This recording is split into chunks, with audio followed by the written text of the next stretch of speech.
تم ہوش میں تو ہو؟ وہ کہہ رہی تھی۔ مجھے پہلے ہی پتا تھا، پہلے ہی اندازہ تھا مجھے۔ اس جرائم پیشہ انسانوں کے علاقے میں رہ کر تم کوئی چاند ضرور چڑھاؤ گے۔ اس کا بس نہیں چل رہا تھا وہ داؤد کا سر پھاڑ ڈالے۔ توبہ استغفار، تم اور اس سے شادی کرو گے؟ اس سے؟ اس نان بائی کی بیٹی سے؟ جو ایک اعلیٰ نسب خاندان سے تعلق رکھتے ہو، جس کا ہر فرد اپنی خاندانی نجابت پر فخر کرتا ہے، چاہے وہ بچہ ہو، جوان ہو یا بوڑھا۔ اسی خاندان کے ایک فرد تم اس نان بائی کی بیٹی سے شادی کرو گے جس کے بارے میں بغیر پوچھے ہی پتہ چلتا ہے کہ ایک کرمنل ہے، بدماش ہے، 2 نمبری آدمی ہے۔ او میرے اللہ داؤد، تم نے اپنے متعلق میری ساری فینٹیسیز تباہ کر کے رکھ دیں۔ وہ واویلا کر رہی تھی، زینا کو برا بھلا کہہ رہی تھی، داؤد کو برا بھلا کہہ رہی تھی، مگر وہ خاموشی سے اس کے سامنے بیٹھا اس کی سن رہا تھا۔ اسے ہما کے سارے رد عمل برداشت کرنا تھے، کیونکہ اس وقت اس معاملے میں صرف وہی تھی جو اس کی مدد کر سکتی تھی۔ وہ زینب وقار عرف زینا سے شادی کرنے کا مصمم ارادہ کر چکا تھا۔ اسے زینا کے چند دن مخصوص وقت پر کھڑکی پر دستک نہ دینے نے اچانک احساس دلایا تھا کہ اس کا لاشعور اس کی باتوں، اس کے لہجے، اس کے چہرے پر پھیلی معصوم مسکراہٹ اور اس کی بیٹھی ہوئی آواز کا اسیر ہو چکا تھا۔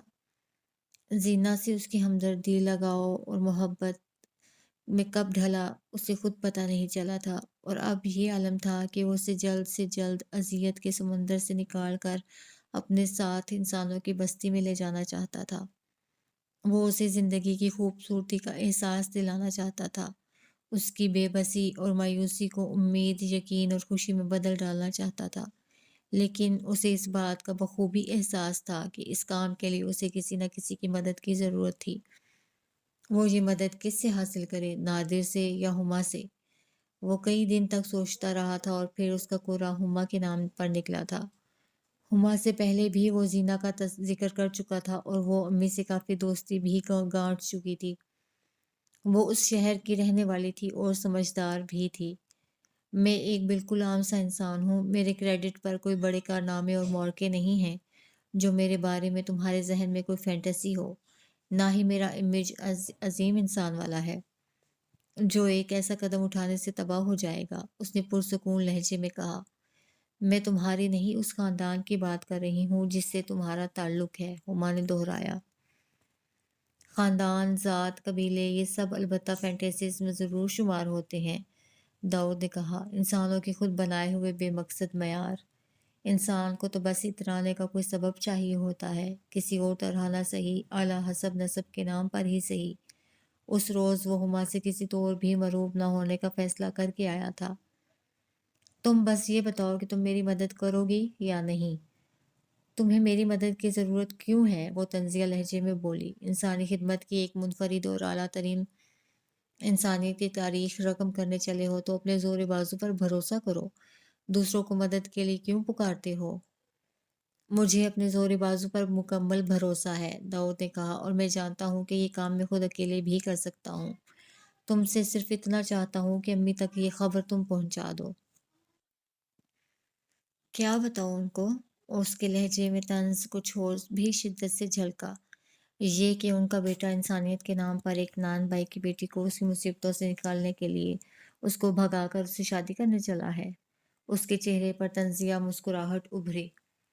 انسانیت کا جھنڈا ہی اٹھانا ہے تو اب ارد گرد آنکھیں کھول کر دیکھو، انسانیت تو قدم پر پڑی سسک رہی ہے۔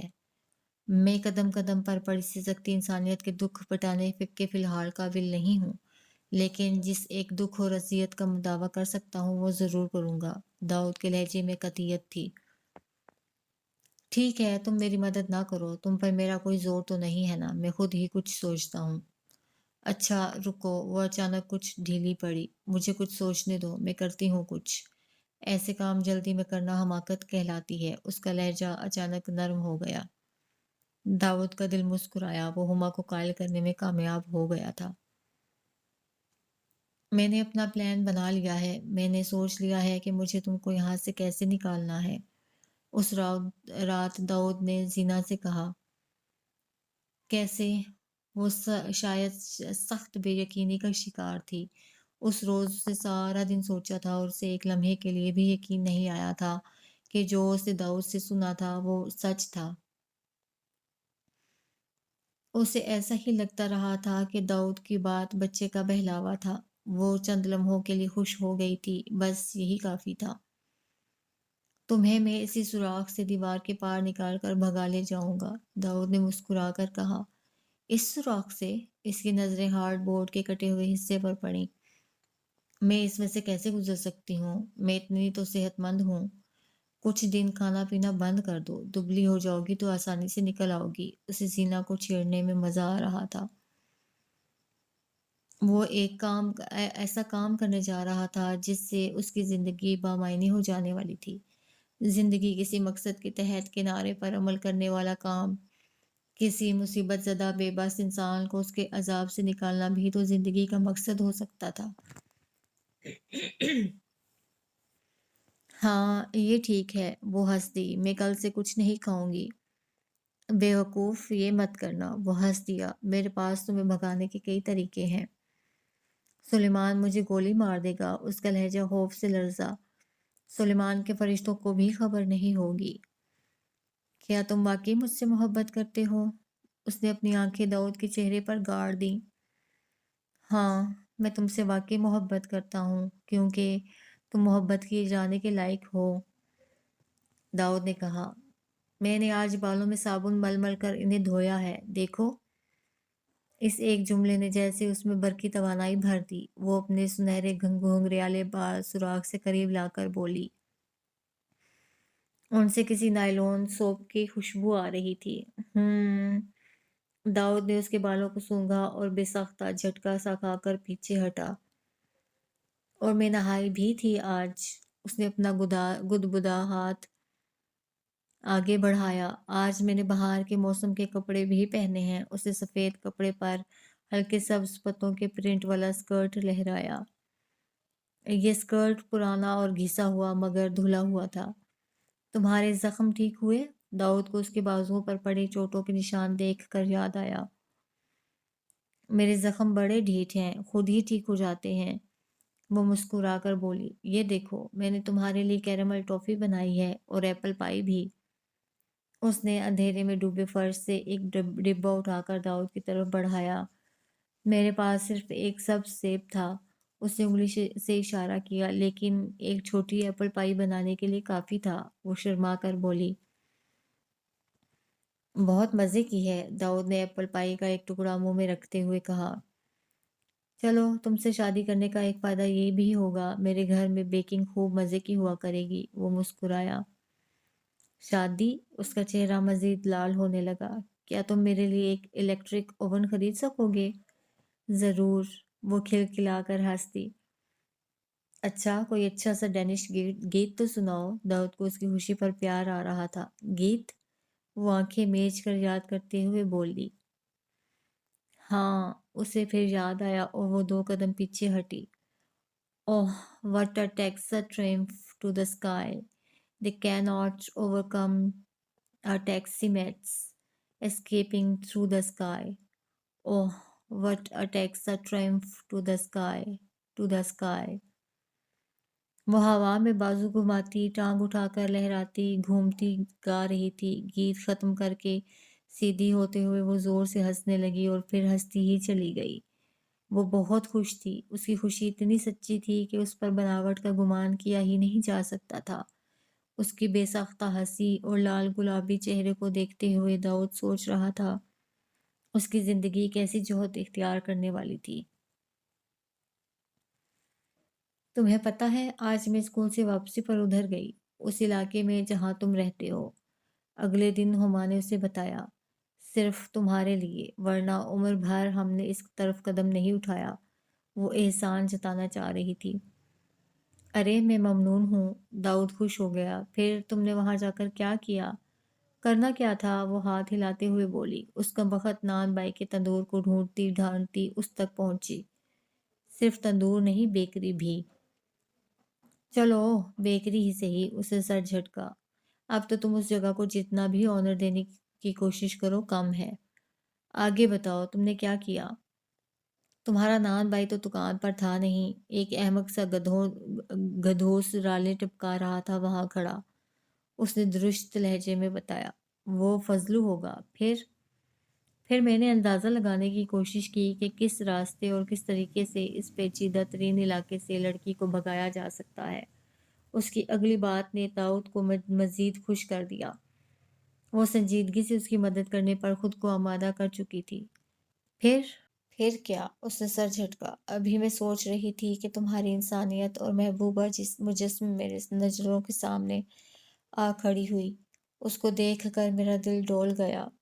کیوں پوچھتے ہو کیا؟ وہ ڈپٹ کر بولی۔ داؤد، تمہاری کوئی اسٹیٹک سینس پہلے بھی تھی کہ اب مری ہے؟ کیا مطلب؟ وہ چونکا۔ تم ایک لڑکی کو بھگانے کا منصوبہ بنا رہے ہو یا ایک ڈینش گائے کو؟ یہ کیا کہہ رہی ہو؟ تو اور کیا، وہ پہلو بدلتے ہوئے بولی۔ اس کو دیکھ کر مجھے عرصہ بعد ریڈ ڈینش گائے کا خیال آ گیا، جس کی تصویریں میں نے ایک رسالے میں دیکھی تھی۔ لڑکی تو وہ کہیں سے بھی نہیں لگتی۔ اس نے داؤد کی طرف دیکھا۔ کیا تم اس کی انسلٹ کر رہی ہو؟ داؤد ایک دم برا مانتے ہوئے بولا۔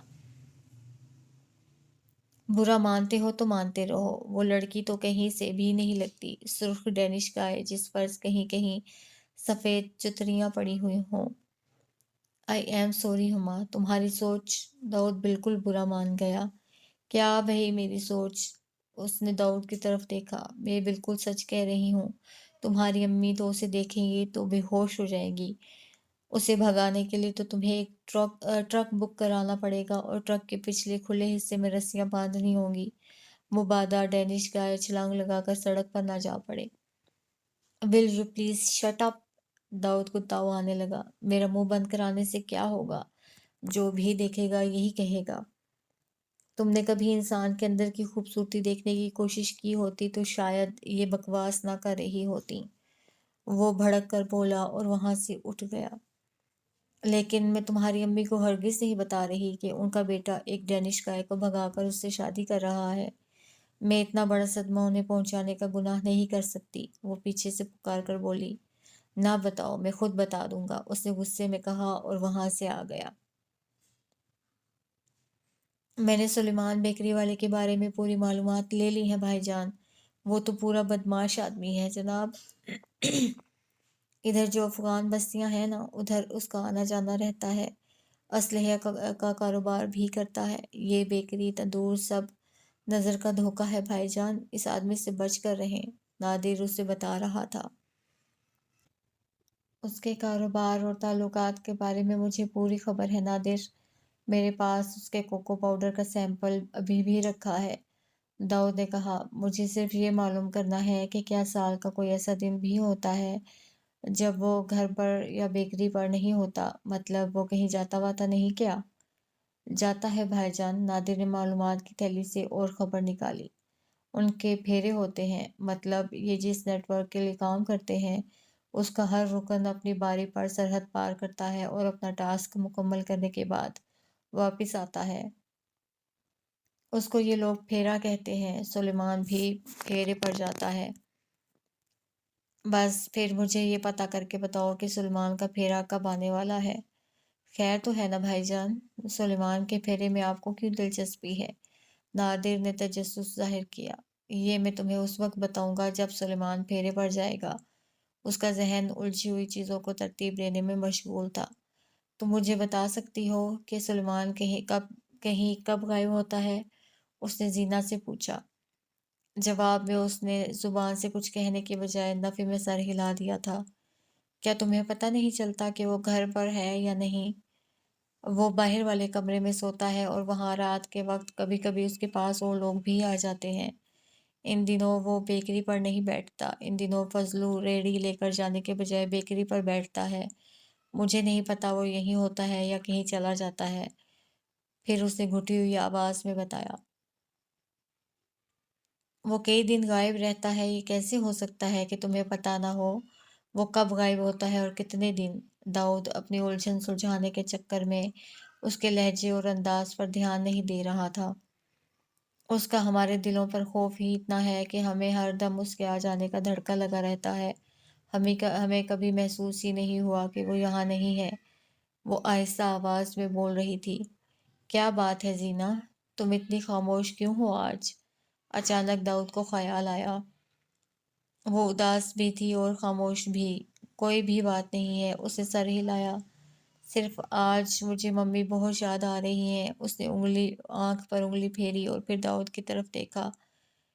اس میں انسان کا اپنا تو کوئی قصور نہیں ہوتا نا کہ اس کے ماں باپ مر جاتے ہیں۔ انسان کس خاندان میں پیدا ہوتا ہے یہ بھی خدا کی مرضی ہوتی ہے نا۔ پھر بن ماں باپ کے بچے کو معیار سے کم تر خاندانوں کو بری شکل و صورت کو اتنی حقارت کی نظر سے کیوں دیکھا جاتا ہے؟ کس نے دیکھ لیا تمہیں ایسے؟ داؤد نے دیوار سے سوراخ پر رکھے اس کے ہاتھ پر ہاتھ رکھ کر کہا۔ کسی نے نہیں، اس نے اپنا ہاتھ داؤد کے ہاتھ کے نیچے سے نکالتے ہوئے کہا۔ زینا، داؤد نے نرمی سے کہا، کیا بات ہے؟ کوئی بات نہیں ہے، اس نے سر ہلایا اور پھر داؤد کی طرف دیکھا۔ وہ لڑکی تمہاری کزن تھی؟ کون سی لڑکی؟ وہ جو اس روز آئی تھی۔ اوہ ہاں، داؤد کو کچھ سمجھ میں آنے لگی۔ وہ بہت پیاری تھی۔ وہ کہہ رہی تھی وہ مجھے ملنے آئی ہے، وہ مجھے دیکھنا چاہتی تھی، کیونکہ تم نے اسے بتایا تھا کہ تم مجھ سے شادی کرنا چاہتے ہو۔ میں تم سے شادی کرنا چاہتا نہیں زینا، میں تم سے شادی کرنے والا ہوں، داؤد تصحیح کرتے ہوئے کہا۔ اس لڑکی نے تم سے کوئی اوٹ پٹانگ بات تو نہیں کی؟ اسے خیال آیا۔ نہیں، اس نے مجھ سے زیادہ بات نہیں کی، وہ بس مجھے دیکھے جا رہی تھی۔ تو تم کو برا لگا وہ تمہیں دیکھے جا رہی تھی؟ نہیں، بلکہ مجھے اچھا لگا، اسے سامنے دیکھتے ہوئے کہا۔ مجھے یقین آ گیا کہ تم نے جو شادی کی بات کی تھی وہ مذاق نہیں تھی۔ بہت غلط بات ہے، داؤد نے منہ بنایا۔ تم اس سے پہلے تک میری بات کو سیریس نہیں لے رہی تھی۔ جواب میں وہ خاموش رہی۔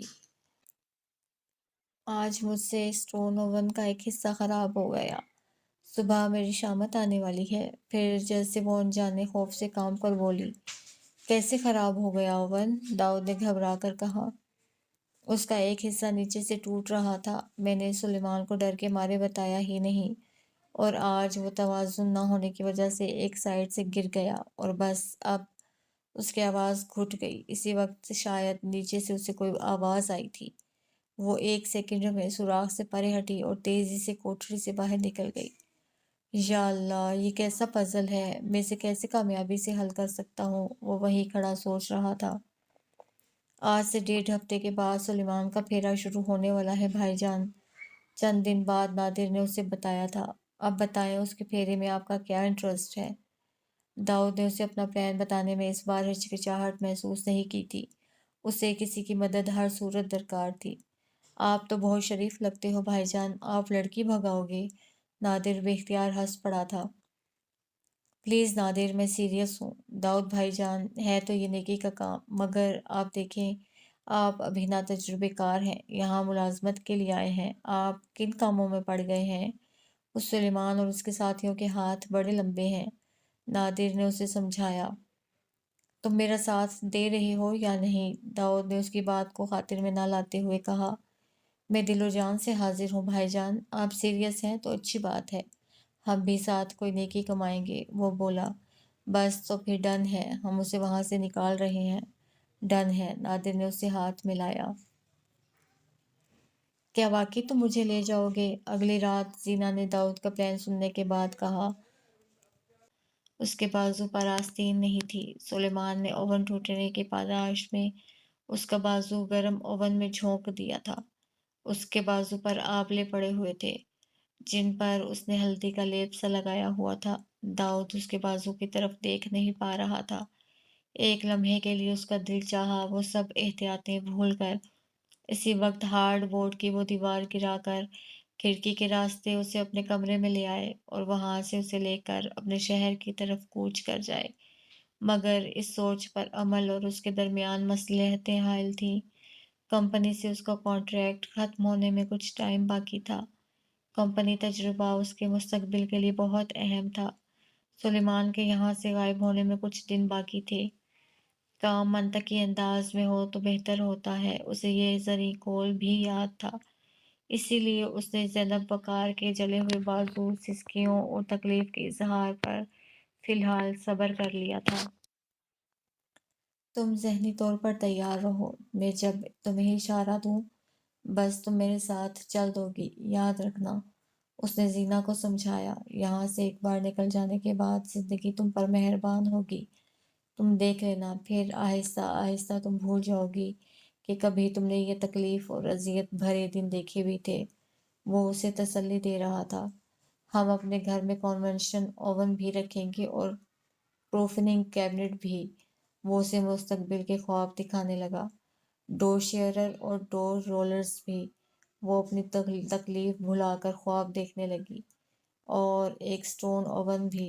بالکل، داؤد نے کہا، ہم اپنے گھر میں مارننگ گلوری کی بیل بھی لگائیں گے اور گل داؤدی بھی کھلائیں گے، ہر رنگ میں۔ وہ مسکرائی۔ ڈیلیا اور للی بھی اور اورنج میگنولیا بھی۔ اس نے شاید ان پھولوں کو کبھی نہیں دیکھا تھا، مگر اپنی ماں کے بتائے نام اسے ازپر تھے۔ سب کچھ، وہ سب کچھ ہوگا جو تم چاہو گی، حتیٰ کہ میں بھی اپنی زندگی ویسی ہی گزاروں گا جیسی تم چاہو گی۔ داؤد نے گرم جوشی سے اس کا ہاتھ پکڑ کر وعدہ کیا تھا۔ اس کی نیلی آنکھیں جسم کا سارا دکھ اور درد بھلا کر خواب دیکھنے لگی تھیں۔ میں نے عذرا بھابھی سے وعدہ کر لیا ہے، بس تم اس بار آؤ اور مجھے بھی اپنے ساتھ وہاں لے جاؤ، امی نے فون پر اسے بتایا تھا۔ لیکن امی، آپ یہاں آ کر کریں گی کیا؟ وہ حیران ہوا۔ ان لوگوں سے ملوں گی اور کیا کروں گی، امی نے بے نیازی سے کہا۔ روبی دبئی چلی گئی ہے اور اب ادھر آ کر مجھے دیکھنے والا کوئی نہیں رہا۔ فاروق اپنی فیملی سمیت کینیڈا جانے کی بھاگ دوڑ کر رہا ہے۔ اس کے متعلق لوگ مجھے آ کر جو خبریں سناتے ہیں مجھ سے وہ سنی نہیں جاتی۔ بہتر ہے میں کچھ دن کے لیے یہاں سے چلی جاؤں۔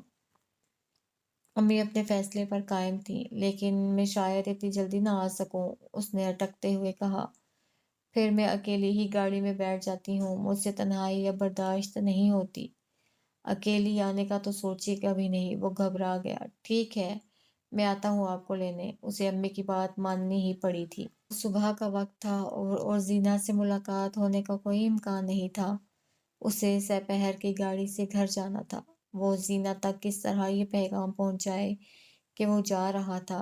اس نے کتنی ہی دیر سوچنے کے بعد کھڑکی کھول کر دیوار کے سوراخ میں ایک رکا رکھ دیا۔ رکے پر اس کے گھر کا ایڈریس، فون نمبر، جانے اور واپس آنے کی تاریخ درج تھی۔ کیا پتا وہ اوپر آ بھی پائے کہ نہیں، اسے خیال آیا۔ آئے مگر اسے اس رکا کا پتہ نہ چلے۔ کئی طرح کے خیال تھے، مگر اس کے پاس اس کے سوا کوئی طریقہ بھی نہیں تھا زینا تک اپنا پیغام پہنچانے کا۔ سلیمان کے جانے سے پہلے تو اسے واپس آ ہی جانا تھا۔ وہ صرف اس کو تسلی دینا چاہتا تھا۔ وہ غائب نہیں ہو رہا تھا، واپس آنے والا تھا۔ ہما نے سوزوکی سے اتر کر اپنے سامنے کا منظر دیکھا۔ سڑک کے ساتھ جڑی گلی اندر جا رہی تھی۔ وہ کچھ دن پہلے بھی یہ منظر دیکھ چکی تھی۔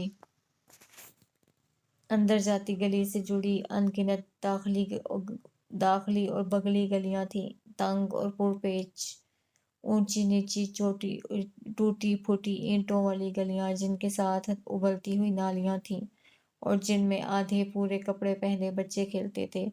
اسے کئی تنگ گلیوں سے گزر کر ایک نسبتاً کھلی گلی میں جانا تھا، جہاں روزیٹا بیکری قائم شدہ 1971 کا بیکری ڈسپلے گیس تھا، جس کے پیچھے گرے پتلون پر خاکی شرٹ پہنے گیلس لگائے ہوئے آدمی کھڑا تھا جس سے اسے ملنا تھا۔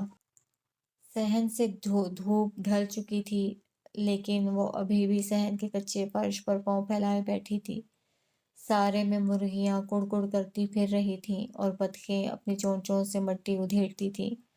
ٹرکی برتنوں میں اور کھانے کی کھلی چیزوں پر کودتے گزرتے تھے، مگر وہ ان میں سے کسی کو نہ تو کوس رہی تھی نہ ہی منع کر رہی تھی۔ اس کی کھلی آنکھیں سامنے دیکھتے ہوئے خلا میں سپنے بن رہی تھیں۔ اس کے ہاتھ میں ایک کاغذ تھا جس پر سپنوں کے گھر کا پتہ درج تھا اور فون نمبر بھی۔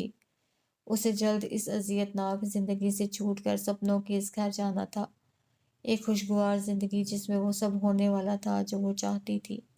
وہ اپنی سوچوں میں اتنی گم تھی کہ اسے یہ بھی نہیں پتہ چلا کہ ایسا کیا ہوا تھا جو مرغیاں، بطخیں، ٹرکی اور مور اپنی اپنی مخصوص آوازیں لگاتے ادھر ادھر کیوں اڑے اور بھاگے تھے۔ اسے کسی کے بھاری اور تیز قدموں کی آواز بھی سنائی نہیں دی تھی۔ نہ ہی اس نے کسی کو سیڑھیاں چڑھ کر اوپر کوٹھڑی میں جاتے دیکھا تھا۔ وہ تو بس اس وقت چونک کر اپنے خیالوں سے باہر آئی تھی جب اس نے سلیمان کو سیڑھیاں اتر کر تیزی سے اپنی طرف آتے دیکھا تھا۔ داؤد کی امی کتنی پیاری اور سویٹ تھیں۔ وہ جس دن سے ہمارے گھر آئی تھیں، گھر میں کتنی رونق سی ہو گئی تھی۔ وہ اتنی جلدی گھل مل گئی تھیں کہ لگتا ہی نہیں تھا کہ وہ ہمارے گھر پہلی بار آئی تھیں۔ لگتا تھا وہ ہمیشہ سے یہی رہتی رہی تھیں۔ انہیں ہمارا گھر بھی کتنا اچھا لگا تھا، اور وہ اتنی ہنر مند تھیں کہ انہوں نے مجھ کو کتنے ہی نئے ہنر بھی سکھا دیے تھے۔ مگر یہ داؤد کتنا عجیب سا ہو گیا تھا۔ یوں رہتا تھا جیسے جلتے توے پر بیٹھا ہو، ہر وقت ناراض، جلا بھنا کاٹ کھانے کو دوڑتا تھا۔ اس کو ہنستے دیکھنے کے لیے دل خواہش ہی کرتا رہ جاتا تھا۔ وہ تو اس دن بھی کھل کر خوش نہیں ہوا تھا جب اس کمپنی سے معاہدہ کامیابی سے ختم ہوا تھا جس کے لیے کام کرنے وہ اس شہر میں آیا تھا۔ داؤد کے اس شہر میں آنے سے کتنا کچھ بدل گیا تھا، اور 2 سالوں میں کیا کچھ ہوا تھا۔ میں نے اپنی نظروں کے سامنے داؤد کو ایک ناتجربہ کار، جھیمپو اور شرمیلے انسان سے خود اعتماد، ذمہ دار اور سمجھدار مرد میں ڈھلتے دیکھا تھا۔ شاید داؤد کا وہ تجربہ ناکام رہا تھا جس میں وہ انسانیت کی ایک تاریخی خدمت کرنے چلا تھا، کیونکہ اوکاڑا سے واپس آنے کے بعد اس نے اپنے منصوبے کو عملی جامہ پہنانے کے لیے کوئی قدم اٹھایا تھا، نہ اس کا کبھی تذکرہ کیا تھا۔ شاید جذباتی محبتوں کی عمر ہوتی ہی اتنی کم ہے، کچے جذبے اور کچی محبتیں۔ داؤد کو یہ بات شاید اس تجربے سے گزر کر ہی سمجھ میں آنا تھی، مگر تجربہ تھا تلخ۔ جب ہی تو اس کے بعد وہ ایک خاموش، تباہ، لیے دیے رہنے والا شخص بن گیا تھا۔ وہ اس وقت بھی کھل کر خوش نہیں ہوا تھا جب اسے ایک بین الاقوامی کنسٹرکشن فرم میں مستقل نوکری کی چٹھی وصول ہوئی تھی۔ پرکشش تنخواہ، گھر، ملازم، اسے سب مراد بھی ساتھ مل رہی تھیں۔ کتنا بے وقوف تھا، وقتی دھچکے کی بنا پر اتنی بڑی خوشی بھی ڈھنگ سے منا نہیں پایا تھا۔ داؤد نے نوکری جوائن کر لی تو اس کی امی دوبارہ اوکاڑا سے ہمارے یہاں آئیں۔ اس بار وہ ایک حیرت انگیز درخواست کے ساتھ ہمارے یہاں آئی تھی۔ میں جس کی عمر شادی کی عمر نکلی جا رہی تھی، جس کی وجہ سے اماں اور امی کی نیندیں اڑی ہوئی تھیں، میں شکل و صورت میں بھی کچھ خاص نہیں تھی۔ گریجویشن کے بعد اسکول ٹیچر بن گئی اور کتنی جلدی اپنی عمر سے بڑی لگنے لگی۔ ہمارے گھر میں بہت زیادہ لوگوں کا آنا جانا تھا، نہ میل ملاقات۔ شادی کا شگون بھی تو کس طرح! داؤد کی آمد انقلابی ثابت ہوئی۔ داؤد تھا بھی تو کتنا ہینڈسم، اس کا بات کرنے کا انداز بھی کتنا منفرد اور اعلیٰ تھا، اور اب تو اس کی نوکری بھی اتنی پرکشش تھی۔ داؤد کی امی کا میرے لیے شادی کا پیغام لانا یوں ہی تھا جیسے سورج مغرب کے بجائے مشرق سے نکلا ہو۔ توا ہنسا تھا، اور کتنے زور سے ہنسا تھا۔ اماں اور امی کو پیغام قبول کرنے میں کیا تعمل ہو سکتا تھا؟